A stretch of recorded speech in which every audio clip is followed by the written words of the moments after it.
Eto may masabi lang, daldal lang ng daldal 'to. Tapos na po ang palabas. Akala po yata niya hanggang ngayon, nasa pelikula pa rin po siya. Dalawang beses ko na po nilalapitan 'yan para batiin. Kaya lang po siya, hindi pa po, may hangover pa po 'to sa politika. Kaya po hanggang ngayon kinokopya pa niya yung dating pangulo, pamura-mura pa. Wala na po kayo mabobola ngayon. Oh, mga iyakin. Kayo na ang nabisto eh. Dati kayo nang bibisto eh. Oh, kayo yung kaul ng kaul. Ngayon kayo nabisto, umiiyak kayo na binubuli kayo. Hindi kayo binubuli.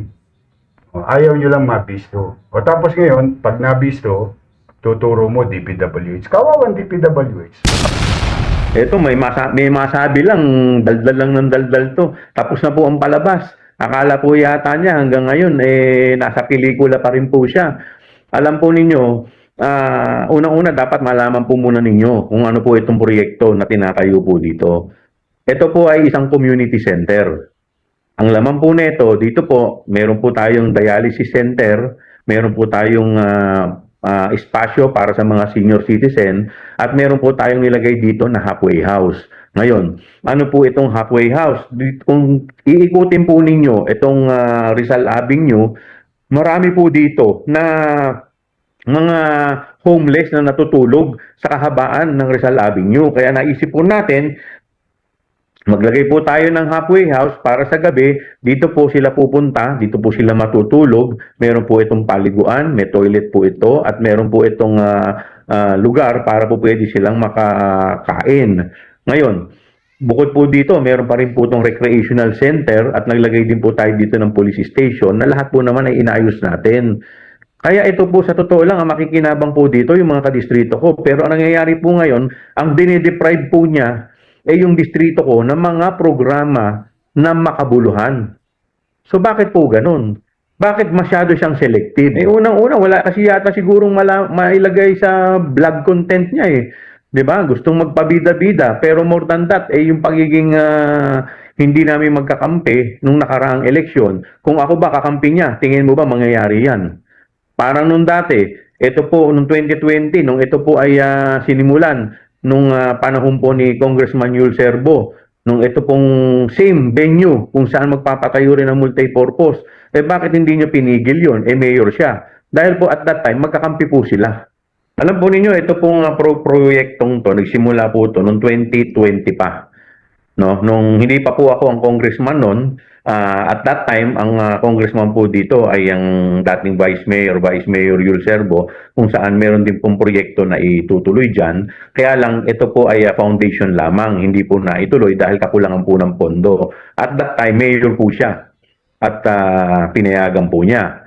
So hindi ko po alam na kung bakit ngayon ay sinasabi niya na illegal ito, dahil alam naman po niya na kami naman po ng mga congressman, ang trabaho po namin ay mag-request lamang ng mga proyekto ng ganito.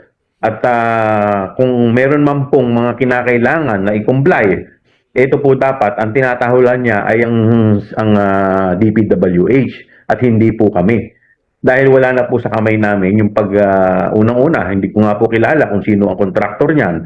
Pangalawa, wala naman po tayong kinalaman sa bidding dyan. So dapat po, kung meron man po siyang kinakausap o kung kanino sila nakikipag-coordinate, dapat po yan sa DPWH. Ang nakikita ko po dito, PR stunt. 'Di ba? Tapos na po ang eleksyon. Dapat mag-move on na po tayo. Ito po, hindi po tungkol kay Isko Moreno o kay Joel Chua. Dapat po, ito po ay para sa mga kadistrito ko na makikinabang po dito sa proyektong to, at ito po ay isang makabuluhang proyekto.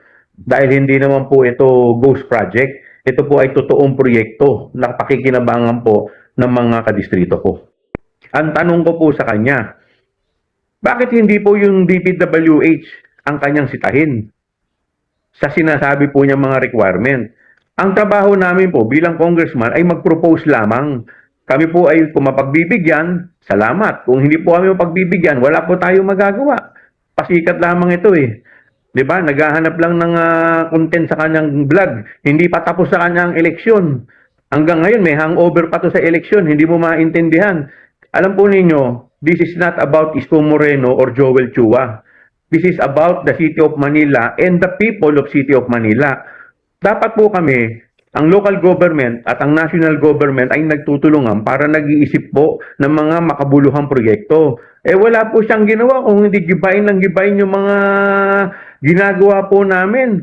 Mga programa naman, ang makikinabang naman, mga taong bayan. Kagaya po nung giniba niyang barangay hall. Ako po'y matagal na nananahimik.